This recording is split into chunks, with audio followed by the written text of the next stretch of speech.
Hello and welcome to A Coffee and a Chat with Stage Masters. I'm joined today by the playwright of A Great Gatsby musical coming to London next summer, Kait Kerrigan. Hello, thank you for joining me. Absolutely, thanks for having me. How are you feeling about bringing the show over to London? I'm thrilled. It's a big old show, and we've had an incredible experience on Broadway, and we're really, really excited to be here. Right now we're on auditions, and they're going beautifully well, and there's so much talent here, and we're so excited to work with these incredible actors. So for anyone that knows the famous story, just how different is the musical to the book? How much have you changed? How much is the same? There are definitely some changes in it. I think the spirit of it is very similar to the novel. I would, the novel is told in a first-person narrative, and so my opinion is that if you're going to put that on stage, you kind of have to minimize the amount of time you're spending in narration and maximize the amount of time you're spending in the deep emotions of the character. So in that way, it's very different than the novel because you have living, breathing people on stage in those roles, and therefore they need you need to have their humanity in it, and you need to have the clarity of their own perspective in a way that I think that the novel really centers Nick's perspective, as it should. But that gave us an opportunity to develop the female characters in a new way, which actually F. Scott Fitzgerald, when he got the terrible reviews he got for the novel originally. Badly so as well. But he was pretty confident that the reason he didn't get good reviews for the novel was because of the characterization of Daisy, and that she didn't feel fully realized. And so it was really exciting to read that, actually, because one of the biggest things that we wanted to do was flesh out these female characters and get to know them a little bit better and understand what was driving them. And I think that's something that we really explore in the show. And it's something it's there under the surface of the text, but I think really pulling that out and trying to understand where Jordan is coming from, where Daisy is coming from, where Myrtle is coming from, and then ultimately actually where Gatsby is coming from, because he is also a bit of a mystery. All these people are kind of mysteries to Nick, and Nick's trying to figure them out, but having them have their own understanding of their agenda, I think can be really exciting in the face of Nick sort of on his, I keep joking that it's kind of like he's on a safari in the beginning. He's just he's on a tour of seeing of all this of the wild sights. place. Yeah. And so he takes you through this story, and he starts the story, he ends the story. He has a realization about the world because of what he experiences. But on the way, we get to know these people in a very different way, and sometimes without him being on stage, which is exciting to me, to be able to put two women on stage without any men present and have a conversation about what's going on with women in the 1920s, which was massive. I mean, they'd just gotten the right to vote, but they were still completely, if you were married, you were your husband's property. And so you're in this wild moment of dichotomy where you suddenly realize what the world could be like, and you're still in the past. Yeah. No, I think the way it's explored and expanded on from the story, I think people who like the story are going to love to see that expansion and kind of see, like you said, all these different characters explored in even more detail now, which is just amazing. Obviously, the show's been so well received on Broadway. Bringing it over to London now at such a big venue, such an iconic venue, which I think screams the Roaring Twenties, just looking at it from the history. What are you most nervous about bringing it over to London? What are you most excited about bringing it over to London? Well, the venue was built in 1904. And the theater that we're in New York was actually built in 1921. And so there's something really interesting about being in one of these older venues that feels like a place that F. Scott Fitzgerald would have haunted in some ways. And I was going to go, I just saw the Coliseum today, and as I was looking at the information and saw that it was built in 1904, I was wondering whether or not, he spent a lot of time in the United Kingdom, and I wondered whether or not he's been in that, has he seen opera there? Like what, I'm really curious, because I bet he did. But thinking about that, I think there's something really amazing about being able to be in a space that has that history and that existed then, and that people were seeing theater in that space then. Our show is lavish and expansive and immersive in a lot of ways. And our set, done by Paul Tate Dupuis III, is absolutely exquisite. It blends. It has this extraordinary blend of technology and projections and video that it tricks the eye. So much of it feels so real and yet so massive. And I think that kind of treatment of the piece really lends itself to being in a really glorious space.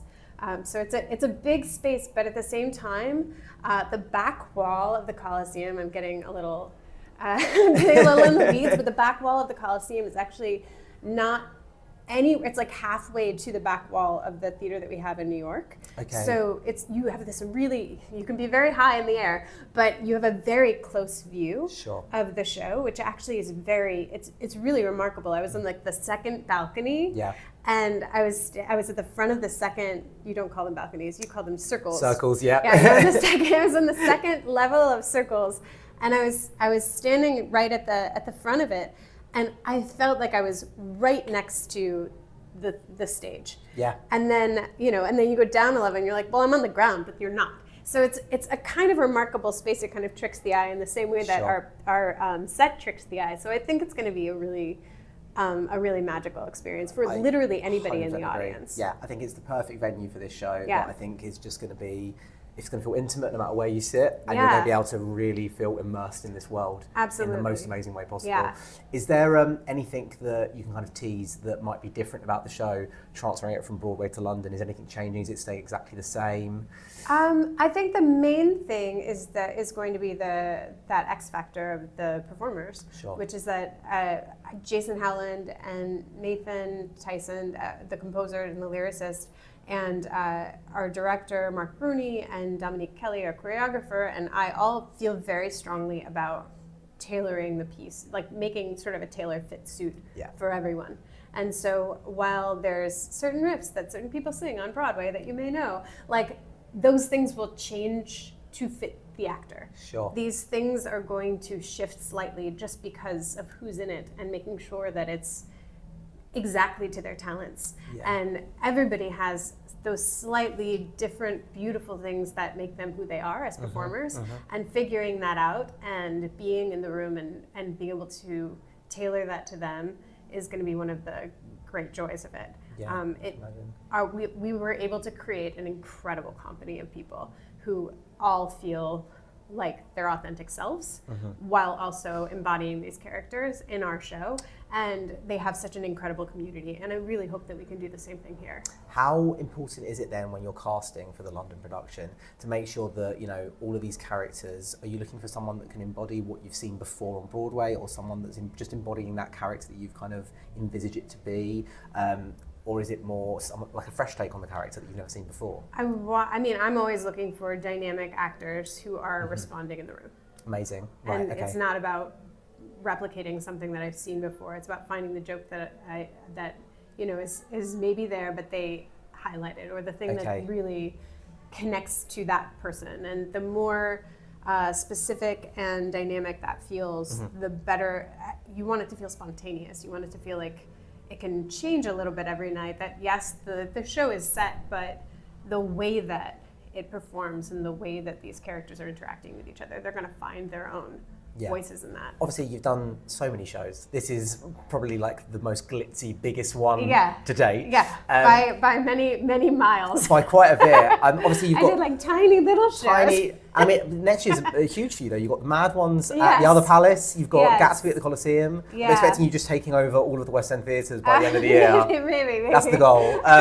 But with the Mad Ones obviously being a much smaller production, Gatsby being much bigger.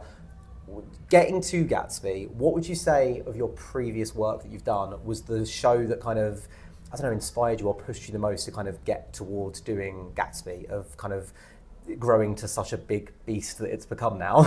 I think everything that I've ever written has been about characters connecting in hopefully authentic ways. Yeah. And so this is the first time I've had this size of a palette to work with, but I really, really deeply care about really nerdy things like transitions. Yes. And the way that you move from scene to song. Yeah. And those things don't change. The way they do it every time changes, but the concept of that does not ever change. Of course. The concept of trying to create this like seamless sense of needing to sing and forcing the dialogue to fit into the exact number of measures and making sure that you edit it out so that it has the rhythm within a song, that it doesn't throw you off. Like there are things that are so specific to writing a musical that I feel so strongly about, and it's really thrilling to be able to do that with other team members who have done work on much bigger palettes before, and also to be able to bring that intimacy and that precision of character that I hope is the hallmark of the stuff that I work on. On Broadway, the soundtrack for this show is really iconic and Yeah. has blown up all over social Absolutely. media. It's so beautiful. One song specifically is inescapable on TikTok at the moment, which is the motif from Roaring On. Is there any plans to make lots of content around the Coliseum with the cast,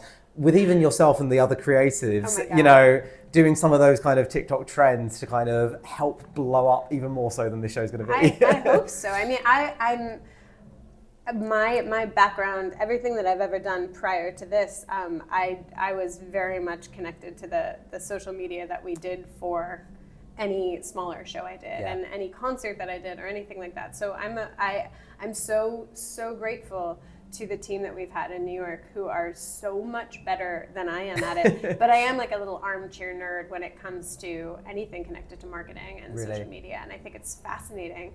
And I think being able to connect directly to fans, for me it felt like a bit of a final frontier in theater. It felt so valuable and important to me to be able to connect directly to fans and to create this back and forth with them, and that's always been one of my favorite things about theater is that fandom. And so that we are able to build that and continue to foster that and make it now international is so exciting to me. And I'm absolutely willing to do anything I can to help with it. I'm not the most exciting of the people who are on our team or even Not at all. And also once we get our performers, like that's where it all like really, really gels. But I love doing. I tend to end up in the conversations. Yeah. But I am not against doing a dance move if it comes to that. Hey, I think that we can get a large group of people, either reviewers, bloggers, creatives, stars, and get all around the Coliseum on different floors, on all of the balconies, all the circles. You've got plans. Oh, I think many people have plans. I think TikTok would have a field day with that over here. No, that's amazing. I think that it's going to be really exciting. And I think fans are really excited to see the show finally in London. Just one final word, what can people, why should people come and see this show? Why should people come to the Coliseum to see this amazing show? I mean, we joked that it was like, come for the party, stay for the tragedy. But I do actually think that it's an important story. It really speaks to the moment that we're in surprising ways. I think there's a direct connection to the amount of artifice that the kind of personas that we create for ourselves, the way that we try to share who we are in very curated ways. I think that we understand Gatsby now even more than people did then. Sure. And so I think there's something really, really emotionally compelling about this man who's trying to create himself in this way. And I think that there's something really beautifully tragic about where the story lands and what we do with ourselves and how do we become our authentic selves and what kind of choices do we make in order to do that. And one of the things that we did, because this is a musical, is that we're trying to keep the party going for as long as humanly possible. Sure. And then we allow to sort of crash into the drama of the story and see the fallout of that. And that's something that I find really, really compelling in theater in general, is that I want there to be stakes. I want there to be something that makes you keep coming back and makes you think about your life. And you're paying a lot of money to go see a piece of theater, and I know you're doing that. And so you want to make sure that it has stakes and something that you can take home and chew on. And you want it to be lavish and fun and full of life and extraordinary dancing and singing. And so I think it has both of those things, which is what I ask of a musical. And I also think that it's a really fun night to go out with your friends. Like everybody loves the 1920s. You want to get dressed up. You want to hang out with it, and also you can take your relatives to it. You know what I mean? Like it's got a generational connection. So many people have read this novel. So many people have opinions about this novel. But there's something there kind of for everybody, and there's something there to have a conversation after you go to the show and you go out for drinks afterwards. Amazing. Well, I know that I definitely can't wait to watch the party roar into the London Coliseum next summer. Thank you so much for joining me for this chat. Absolutely. And I can't wait to see the show. Thank you for having me.